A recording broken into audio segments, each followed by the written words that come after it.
Welcome to the Expansive Podcast, where we explore the frontiers of personal growth, business innovation, and technology. We believe that growth and progress come from expanding our minds, exploring new possibilities, and embracing change. Welcome to this week's Expansive Podcast, where we really are focused only in on one thing, ultimately, is to become masters of change. Welcome, Erik. Always good to have you joining us on. What do you mean joining us? You're part of the podcast. You're not joining us. Thank you. You're not a guest. You are the podcast. Welcome to the podcast, Erik. Permanent guest on the Expansive Podcast. We are both permanent guests on our own podcast. 153 episodes. Yeah.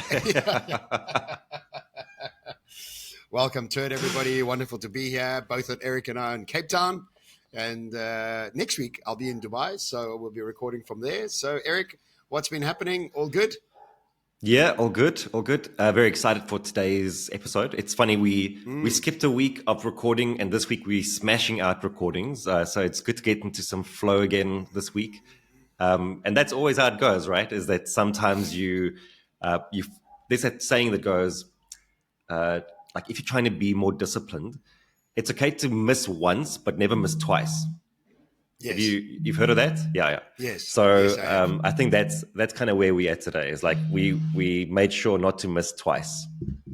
Yes, I do think you need to switch your phone off before we start recording. Yeah, I don't know why it's what do you mean? I'm a professional podcaster. It's a very professional podcaster that you've kept your phone on while we podcasting. You know, once I was on stage and I forgot to switch my phone off, and it was linked to my watch. And I don't know what was going on, but somebody was trying to call me the whole way through my talk. My watch was buzzing, telling me somebody was phoning me. And it was the most irritating thing, you know? So, not that I'm irritated now that your unprofessionalism has been brought to this podcast. I'm calm and relaxed. Total professionalism. Zen. What do you mean? Yes. What's been happening on your side? So today we're talking... all good. Yeah, all good. Yeah. Lots of planning coming in for America at the moment. So a lot of trips planned to America, lots of collaborations in America. So to all our American listeners, hello and welcome. It's been wonderful to be connecting with each one of you personally and just exploring the potentials of America and what we can do there. So I'm being invited to be on a couple radio shows and podcasts there. So really looking forward to diving into the American market and adding value there. So that's really been what's been top of mind.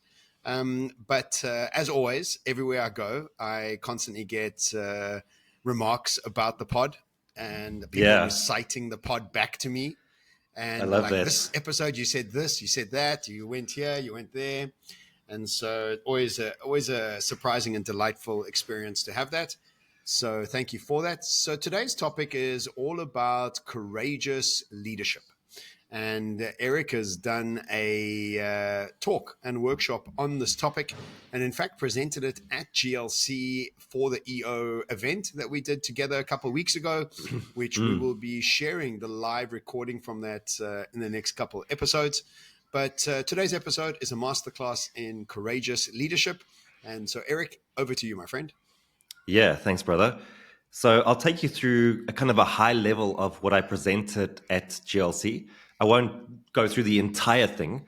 And those of our listeners who've been with us for a long time will find some of the similarities around what came out of my book. Because when I started thinking about being courageous, I actually realized there's a big tie-in to the idea of being dangerous. And to tee us off, we have to start in what some might consider to be like a little bit of a somber place or a somber note. And that is that we live in a world of threats. And it sounds like a very pessimistic thing to say, but it's not. It's just the reality of the world that we are in. And Adam Levine, who's a novelist, have said years ago that it's dangerous to live in the world. To exist is to be threatened. And you know, especially in the context of this talk, it was about those who are entrepreneurs, but of course it applies to everyone. But entrepreneurs, I think, know this better than many because they are so aware of the fact that the path to where they are trying to get to their goal is filled with obstacles and these unforeseen situations. And so what sort of threats are there that we need to contend with? Well, one very obvious one that's been top of mind for everyone is artificial intelligence. And although AI represents a great opportunity to improve collaboration, productivity, creativity, it's also a threat. And one of the first ways in which it threatens us is that it's literally going to affect the role that you are playing. Whether you are CEO, like we've seen artificial intelligence play the role of CEO and stock market prices go up. We've seen artificial intelligence come in at the level of creativity where they've replaced copywriters and designers and marketers. I mentioned the pod a few weeks ago that there was a company that fired 85% of their copywriters and kept 15%. And that 15% that were left behind, their main role was to edit ChatGPT outputs. And so one way in which artificial intelligence is a threat is that it might actually replace your job. But at a bigger level, Peter Diamandis had said that before the end of the decade, there will only be two companies left: those that utilize AI and then those who don't. So those who don't exist. So that's one type of threat. What are other threats? What about team dynamics and the threat of acquiring the right kind of talent for your business? Now, we know that behind every successful business and entrepreneur, there are different teams that help them to execute and get to where they want to go. But of course, in the work that we do, we see all the time that teams implode, that there's poor conflict, poor team dynamics, and it very easily derails a team's ability or a company's ability to move into the future. So we need to be able to harness the power of people to move in the right direction. But we also know that Gartner said recently that one of the top 3 challenges that people are facing, that leaders are facing in 2023, is to attract and retain employees, because we have an older generation that's moving out, a new generation that's moving in, and this new generation's demands and requirements are just vastly different. Over the past few years, we've had major changes to what's happening in the workplace. People want more flexibility, they want more purpose, they want more meaning. It's kind of weird that these things are like, that we have to speak about it in the first place, like they are all these new trends coming through. People should always find purpose and meaning in what they do. But we know that there's a different requirement for what is required at work. And if you aren't living up to that, then there's a real threat to whether you will be able to attract and then retain that talent. I can go on and on. What about the threat to like your mental health, for you to burn out as an entrepreneur? But for most of us, well, it's a very grueling journey at the moment. We have long hours, high stress, immense pressure. And of course, what this leads to is a space where we just don't feel like we can show up and be our very best. And what happens when we aren't at our very best? We end up defaulting into this place called survival mode. So I can go on and on. We have threats to our relationships. We have threats to our potential. We have threats to our physical health. There are threats at every level once you really slow down and think about it. The question is, what will you do about these threats? Knowing that they exist, knowing that they are real. And the only real option, if you want to succeed and move forward, is that you have to be a threat to the threat. You can't hide away from it. And so what this means is that we really want to build ourselves up in such a way that any number of threats could cross our paths, and that we have the conviction and the mental, emotional, and physical tools to deal with that threat. The last thing that you want is to be naive about it, because when you're naive about the world, naive about the threats, it means that you aren't composing yourself in a manner that will help you to overcome these threats. So the very first thing that I'm just trying to land here as we get into it is that we must have a hyper awareness around threats. Only then can we approach them in a calculated manner, and only then can we start developing this character trait that has been associated with the bravest among us, that Stoics and scholars and screenwriters have written about for ages, and that is, of course, courage. So I'm going to pause there for a moment before I tell you a bit more about what courage is. But has any of that sort of hit home for you? Like, what has come up for you while I was talking about that? Well, I've put a helmet on and a Yeah, good. bulletproof vest and washed my You're hands on 15 SA times. after all. Yeah. Yeah, so, well, I think just now that I've been threatened by the electricity, the Wi-Fi waves coming into my brain, the Yeah. economic situation. No, I think you're spot on. I haven't ever really thought about the world with that filter on that it's a constant threat, but you're absolutely right. It is. There's a constant threat that's happening to our livelihoods, just not even just financially, just our lives, like quite literally, right? There are many ways that we could exit this experience called life. And so, yes, I agree with everything that you're saying so far. I think the variations of how to deal with this onslaught of change and threats is the real key because, and I think we've spoken about it many, many times, that when you are not in a good state, if your emotional, physical, or mental state is not in a good place, your ability to make good decisions are terrible. Your moods are triggered. And just who you are becomes this default back to your amygdala behavior as a survival sort of specialist. And so excited to see what these courageous points are. Yeah. And obviously, for me, it always lands up to this concept of thinking about how you're thinking so that you can start to sort of engage with these threats in brand new ways. And like you said, not to fool yourself that they're not there. They're all there. But just to prepare yourself for them, I think is a very powerful thing on a daily, right? Every morning to prepare yourself for these things and say, okay, how are we going to be dealing with these things? So looking forward to how you're going to unpack this. Yeah. And before I tell you about courage, just on that note about preparation for the threat, is that when people ask me, what is the best way for me to engage in self-development, there are many different paths we can take towards that. But one of the easiest and one of the most readily available paths to you is to just engage with the threat that is in front of you, the thing that is going to tank your business or that is going to derail your relationship, is to say, well, how do I become better so I can overcome that threat? And the analogy that I often use is if you were going to go and climb, Mount Kilimanjaro, and you set yourself this big goal, then you know that mountain is a threat to you. You are willingly engaging in that threat, but you know that many people have died. Maybe not Kilimanjaro. Maybe have people died on Everest. Kilimanjaro? I'm sure. Well, let's use Absolutely. Everest. Yeah, absolutely. Yeah, But Everest let's a use lot. Everest though. Let's use Everest. Because let's not forget that in 2010, John did Base Camp Everest. It was an epic Oh adventure. wow! If you Let's not followed me forget. on my Let's not. BlackBerry photos back then, I remember taking photos of everything and uploading them on BlackBerry, so that I could be cool. Anyway, back in 2010 when I was an adventure man. Yes.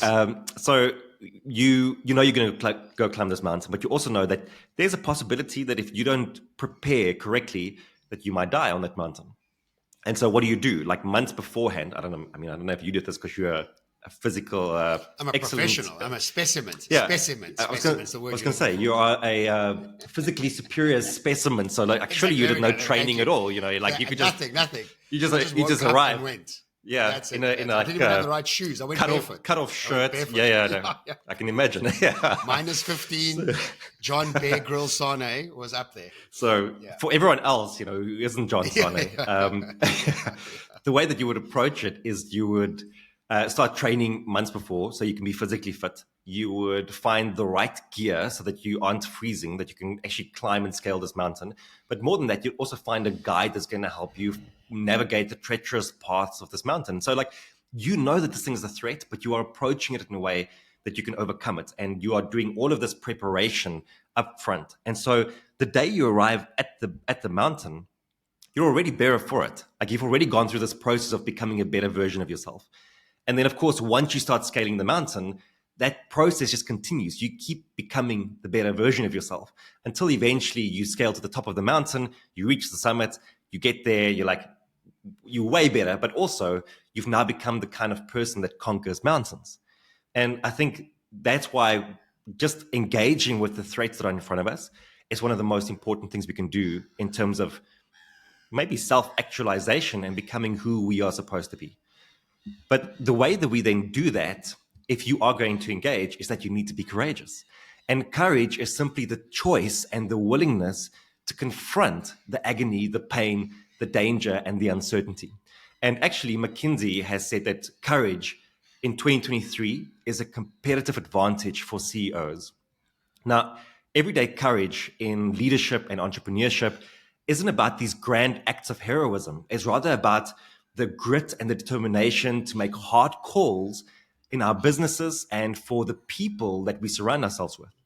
It's about tackling these challenges with resilience, with a growth mindset, and especially when it's not easy or it's not convenient. And there's a quote that I always think about that says, courage doesn't always roar. Sometimes it's the quiet voice at the end of the day saying that I'll try again tomorrow. And so courage for us, we're not waking up and doing these sort of running into burning buildings and stuff. It's more about, are you going to publish that podcast today? Are you going to have that difficult conversation today? Are you going to launch that new product into the world today? And it's small things that we need to get done, but ultimately at the end of the day, they still feel big and they still require courage from us. Now, what's quite interesting is that as I was diving into the world of courage, I learned that there are actually different types of courage. And that's what I want to really share with you today, because I think it's quite useful to be able to categorize it like this in your head. Now, I'm going to take you through 5 different types of courage. But then once I've done that, I'm going to take you through 3 more types of courage. And the reason for that is, according to research, there are 5 types of courage, right? The ones that I'm going to discuss with you up front. But what we always want to do in the work that you and I do is we want to leave people with things that are memorable and easy to integrate into their daily lives. Now, what I realized after composing the talk was that remembering 5 different types of courage is too much. Like, you're never going to remember it. Whereas 3 types of courage, in the way that I'm going to take you through it, is very easy to remember. And the benefit of knowing what these different types of courage are is to be able to apply it to different situations, to be able to say, this is the kind of courage I need in this situation. And the more clarity we have, the more likely we are to take action. So it's always good to be able to name it, to tame it. So let me quickly take you through the first 5 types. I'm going to go through them very quickly so we can get to the other ones that I actually really want to get to. So the first type of courage is intellectual courage. And intellectual courage is our ability to challenge old assumptions and old beliefs and then to embrace new insights. It's to be able to notice that there are certain beliefs that we have that have become outdated with how things around us have progressed, how the environment has changed. And then for us to say, I'm going to let go of that to make space for something new. The second type is physical courage. So physical courage is when you are literally willing to put yourself in the proximity of physical harm. So I guess this is mainly for sort of firefighters who run into burning buildings and people who have very physically demanding jobs. When I thought about this in terms of like entrepreneurship, I thought that for most of us, probably the most physical courage we need is to brave the cold when you wake up on a wintry morning and you have to walk like 10 steps to go sit in front of your PC. Like that's maybe like the most physical courage most of us need on most days. The third type is moral courage. So moral courage obviously is doing the right thing at the right time, when it's uncomfortable or when it's unpopular. And typically what this looks like is people who are whistleblowers, who speak up against the injustices. And how often have we seen that people who do this end up highlighting massive ethical failures in leadership for us in organization? And moral courage can be something that is quite big, calling out something that's happening in an organization. It could be something quite small, calling it out in a meeting that you have with your team. The next one is spiritual courage. And spiritual courage is about finding purpose and meaning in life. And it sounds like that should be an easy thing to do, but I think for many of us, when we have to confront our past and start thinking about our future, it can be a very daunting thing. And so, yes, we do need courage for that as well. And then the final one is emotional courage. And emotional courage is being willing to feel all of your emotions, but without guilt or attachment. It is to be able to express those emotions openly and to seek help when you realize that you need it. And so those are the 5 different types of courage, right? And I think, again, it's useful to know that there are these different types of courage that exist. I want to simplify it, though. And I want to bring it down to only 3 types of courage. And this actually comes courtesy of a guy called Bill Treasurer. And the 3 types of courage that I want you to remember and take away from this pod today is try courage, tell courage, and trust courage. And you can see how the 5 ones we spoke about earlier can actually fold into this. So try courage is about trying new things. It's stepping outside of your comfort zone and embracing these new challenges. It's experimenting, it's failing, it's pushing yourself to grow. Try courage is really the first step in our hero's journey. It's when we say, I'm willing to go into the unknown and see what's going to happen. Tell courage, I think, folds nicely with moral courage and with emotional courage, because tell courage is about our willingness to speak up, to share our thoughts, our opinions, our ideas. It's about open communication and transparency, about having conversations, I think, that ultimately lead to relationships that are vulnerable, that are open, and where we feel connected to each other. And really, this is the courage of speaking truth to power. And then the final one is trust courage. And trust courage is all about letting go and about showing faith in others. And of course, you can see how this is crucial as well for building strong relationships and for fostering a bit of a sense of collaboration. So I want to pause there for a moment, because I want to, just as a wrap up for the session today, I want to give you examples of each of these 3 different types. But let me pause for a moment and just get your thoughts on these different types of courage. Yeah, wonderful. They're really good. I've been taking notes. The way you describe it, it's almost like it would be a wonderful thing to have on a weekly basis as a exercise to practice with your intimate partner or your team and say, did we apply ourselves in all these types of courage? And I think that these would be wonderful values actually to be brought into an organization and say, look, we're a courageous organization. Everything we do is built around the 5 or the 3. And so how do we actually practice these types of courage? And I think the way you've broken it down, also important for sort of modern times, so that we're not always using the firefighter example, because we don't have that. There's not lions coming to eat us. But as easy, or no, as easy as it is to say intelligent courage, I think that could be one of the hardest, is to think new thoughts about a situation, about a belief system that we've always had, to change that. Let me tell you, that is a very hard thing to do. Very, very hard. That on its own, just one of them, is just incredibly hard. Now,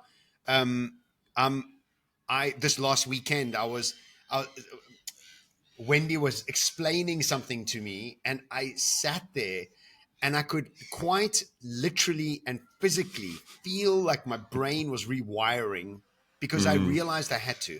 And that's just the intelligence courage. Let's not even worry about physical courage, which I think in this day and age is people exercising hard, doing cold water immersion, or you showing up to play paddle with your lack of skills. I mean, that's a real courageous thing to do with the physical side of it. Just kidding. Not kidding. I think the moral one, I think, is really interesting, because I don't even think the moral one needs to be as big as the whistleblower. I think the moral one is an internal one. And I think thinking about the courage to morally and internally do the right thing when nobody's watching, my God, that is an exercise on its own. That is a podcast on its own. Is what are you doing in the quiets of your mind? What are you doing in the quiets of being moralistic when nobody's watching? I think that was really powerful. I think this courage on finding purpose and meaning through spirituality, for me, is always a daunting topic for people to think about. I need to find my purpose. I need to find my passion. I think the easier instruction to yourself is, can I just follow the golden thread of my curiosity that leads me to my purpose and my passion? And that's really what it is following the thread of curiosity. And so if you are struggling with this courage, the courage is follow your curiosity, not your intelligence. Follow your passion, not an addiction to a certainty. And so that's also, I think I want to that's a topic that I was thinking about this morning for our next pod, is setting goals in new ways where your goal is the system, not the outcome. And I think we've actually done a pod like that, but I think this we is did, really yeah. this concept. Yeah, we have done something like that. So then scrap that idea because we've already done that. And then the last one, emotional courage. My God, this is again another huge one. Think about the aspect of people avoiding feeling emotions they're not supposed to feel, and people avoiding, open inverted commas, angry or depressed or sad, and then close inverted commas. And then, because why I'm using inverted commas there is that those are bad. We should not be feeling them. We would be Yeah. ogres and from the dark side if we were feeling them. And the truth is rubbish, because we actually need to sit with them and we need to allow them to imbue us and then move through us. And so just the five that you mentioned, each one of them is a task of note to want to actually just engage with them. Then by breaking it down into try, tell, trust, these are almost for me the descriptions of the behavior that's required from these five trusts. And again, Yeah, I well think a put. great extension into, are they called adjectives or adverbs? I don't know. I failed English at school, so these are the descriptions of the nouns or descriptions of the verbs. So the try, tell, trust, a wonderful way to practice these five courage types. Thank you for giving them language, because Yeah. now that I have language, I can hold myself accountable in many ways in how I've actually showed up, and really, really very helpful. So thank you. Looking forward to your examples. Yeah, so three examples, one for each of the different types of courage. So for try courage, I turn to James Dyson. So James Dyson is an inventor, and you'll see his products everywhere today, right? But back in the day, what he wanted to do was he wanted to revolutionize the vacuum cleaner industry. And what he noticed was that traditional vacuum cleaners would lose their suction very quickly. And so what he wanted to do was create the world's first bagless vacuum cleaner using the cyclone technology of his. And he thought this would be a much better way, but it'll also be more like efficient and more environmentally friendly. Now, the thing is, along the way, he faced a ton of different challenges. For him to get to a working prototype, it didn't take him one try or five tries or 100 tries or 1,000 tries or 2,000 tries. It took him 5,127 tries until he got to the point where he had a working prototype.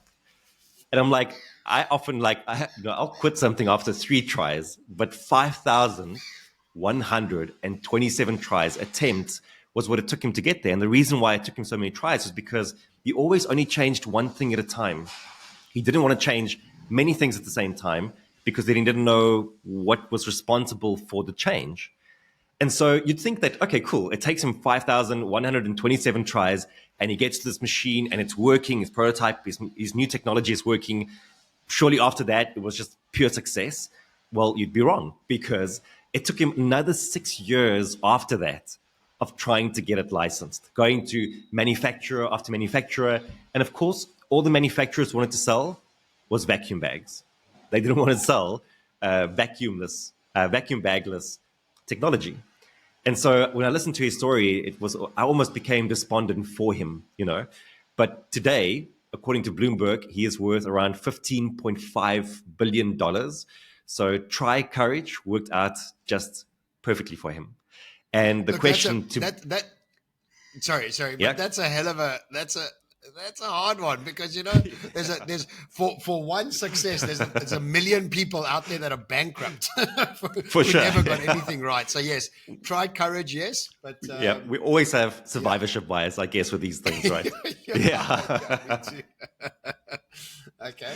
But I guess in the same breath, there's probably like thousands of people who just quit before they could have been there, you know. And that's one of the toughest Yes. things to figure out. Yes. Is like, do I Yes. push a little bit more, or is this the Yes. time Hard to one. quit, or is this the time to Hard one. pivot? Hard one. Super Hard super one. tough. And Yeah. but I think there are unfortunately so many people that they quit at like the 4,000th Mm. try, and it just would have Mm. required a few more, right? And you could have been there. Mm. And so the Mm. question to be asking yourself here is, what courage do you perhaps need more of, or what do you perhaps need to do to be more courageous in trying today? Where do you need to start something new, or where do you perhaps have to persevere at something that you are already doing? So that is Okay. try courage. For tell Nice. courage, I want to tell you about Susan Fowler. So Mm-hmm. in 2017, Susan Fowler writes a 2,900 word blog post that ends up turning her world upside down, but also the rest of the world, to be honest. So Susan Fowler in this blog post outlined how she faced sexual harassment and discrimination at her workplace. And about 30 minutes after she wrote this, it was picked up by media and it went wild. It went viral across every platform imaginable. And what made this so viral was that her employer at the time was Uber. And so she details all of these. Yes. Do you remember this? It was quite a big thing. I, Yeah. I just I just heard about it on a podcast. Actually, somebody was speaking about it. That yeah. Oh, you know what On the it was? Expansive podcast. It was no, it wasn't. Although that's just my only podcast. So I listen recently, to at all the so time. recently, like Yes, 2 yes. seconds ago. Yeah. No. I listened to it on an interview with the CEO of the current Uber CEO, and he was talking about how everything came to the forefront and how everything needed to be sorted. So yeah, okay, that's good. All Yeah. right. So, I mean, once this thing comes out, it gets picked up by all these different media houses, and it just goes insane. And what happens afterwards is madness. You know, they launch investigations into her life, into her friends, into her family. Her social media accounts get hacked. Her conversations are leaked to reporters. Smear campaigns are initiated against her. It's like she gets followed by private investigators. And so I can just imagine what she must have gone through having spoken up like this. So the outfall of this is that this conversation is brought to the forefront, and that it actually ends up being a thing across the entire Silicon Valley, where people are now discussing the treatment of women in the tech industry. And of course, it also led to these investigations into Uber. And I'm not sure that this is exactly like the only reason why the CEO was then ultimately, well, he actually resigned and then it became indefinite. But I think that was part of the catalyst that created this, right? And so can you imagine the courage it must have taken to have written about that experience? And so she, for me, or in this example at least, she's the perfect example of tell courage. And what I just wanted to say is that even though I'm using her as an example here, like we said earlier, when it comes to tell courage or moral courage or emotional courage, where we have to speak up, it doesn't have to be a big thing. It's not just about speaking up about these big moral dilemmas. It's also just saying the things that must be said. And this could be in a one-on-one relationship with your partner, could be in a team, or it could be as large as something that she had to speak about that affects an entire industry at the end of the day. So that is tell courage. And then the last one that I want to turn to is trust courage. So trust courage for me is exemplified by Lego. In 2004, Lego was struggling, well, financially and creatively. And at that point, the company was nowhere. They were bleeding money. And of course, what do companies do when they bleed money? They hire consultants. And the consultants came in and they said, listen, what you need to do is diversify. So this led to Lego jewelry, clothing, theme parks, and very complex designs. So what happened is that overnight, the amount of building blocks required for Lego just skyrocketed. And they also, one of the big things they did at that point was to release some of the very experienced Lego designers to bring in all these new graduates. And they thought that would infuse some new energy into the organization. But of course, this just further complicated logistics and storage, and the company kept bleeding money. And so the new CEO steps in, Jorgen Knudstorp, and he says, listen, we're going to do things differently. And one of the first things he did was that he slashed the amount of component bricks from 12,000 to 6,000. So he completely reanalyzed, reject the company.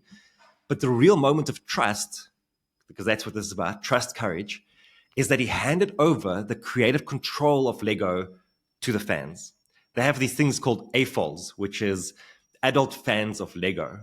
And this is people that have grown up with the brand, that loves the brand, that understands the legacy of the brand and the appeal of it. And so by handing over creative control back to the fans, they help to bring back that very classic Lego feel to the product. And this turnaround is so successful that today it is studied in many, many different case studies in business schools around the world. In fact, it's become one of the stories of how to create a turnaround. And such a big part of that was him trusting his consumers to lead the company and to say, well, where do we need to go from here? And so where do you need to be more courageous in trusting others? Where do you need to let go of maybe creative control or something else that you've been hanging on to for too long? Or where do you need to take a leap of faith? So those are the three examples that I wanted to share. Wow. I thought they were all very good examples of the three different types of courage. I think the Lego one, it's obvious what's happened with the company, right? So obviously it's become such a huge turnaround success. Massive. Yeah. Adidas, I remember Adidas did something similar. They also opened up their design to crowdsourcing their designs. And I thought that was really smart, is that they used the consumer. And obviously Shein is doing the same, is also they are using economies of learning. So learning from our behaviors and what we like in order to make. So I love the fact that you've added that to my sort of like my ideas around democratizing design. You're democratizing it. You're allowing people out there to actually do that. I love the Susan Fowler one. I would just want to say that telling somebody very close to you something that could spark some sort of heated discussion or creating a boundary for yourself is as hard, if not maybe even harder, than putting out a whistleblowing sort of scenario, because it's a very intimate, close space that you have to engage with that discussion with. So at every level there. And then, the try one with James Dyson, that's a tough one, as we mentioned, because, when do you give up? And I think that maybe James is incredibly passionate about invention. And he obviously was that was his curiosity that just kept pulling him through until he kind of did it. So very good. I think that the summary of the pod is courageousness requires an internal dialogue to think about every touch point of your life and where you could just move it over 1 or 2%. Just move it over 1 or 2%. And if you're just doing those incremental changes of 1 or 2% on the sort of physical, emotional, spiritual, moral, and intelligence aspect, you really are just doing what's necessary. Incremental change on a daily basis, if not a moment by moment basis, to say, am I stepping out of my comfort zone in order to be more courageous in this discussion, in this internal dialogue, in this exercise, in this workout, in this career move? So yeah, it's a great framework, and something we can really apply to ourselves in very personal ways as well as to the organization. So excellent topic and excellently delivered. Well, thank you for that. In closing, what I'll just say is, if you are thinking about how do we create a courageous culture in our organization, the thing to pair with this is going to be to go back to the masterclass on psychological safety and to listen to that. Because what we want is, we want people in our organization to be courageous, but facing outwards, right? So like, we don't want people to, if someone comes to you and they say, listen, I've really had to muster the courage to have this conversation with you, then I think you haven't created a courageous culture. In fact, I think maybe there's a bit of fear in your culture, because people shouldn't have to muster courage to speak to each other. That is where psychological safety comes in. If we feel like we are in a psychologically safe environment, then those conversations become easier, right? The courage that we need to foster should be that we are a unit here together, but we are going out there and facing the unknown and facing the threat out there courageously. That's what we need the courage for. But once we come home and we come back into the team, in here, you don't need courage. In here, you replenish and you get support and you are readied for the next venture into the unknown. So that's the only thing I would want to leave you with if you're thinking about a courageous culture. So go back and listen to some of the other episodes from The Expansive to bolster what we spoke about here today. Excellent. Thank you so much, Erik. Really wonderful. I took away a lot from that. As you share your research, as you do for your keynotes, it's always an upgrade for myself, and I'm sure for all the listeners out there. So thank you so much for sharing that. Thank you so much for joining us on this week's podcast, all about courageous leadership. And I would even not say leadership, I would just say courageous living. Because it has to start with an internal dialogue all the way up to being a leader in your organization or in your business. So thank you for joining us. For everybody who hasn't left us a 5-star rating, please do so on Apple. Please subscribe to us on YouTube. And please do join us again next week as we explore a brand new topic, which we still haven't decided what it's going to be. But we will do over the weekend. And we'll be sharing something early next week with you all. Until then, ciao.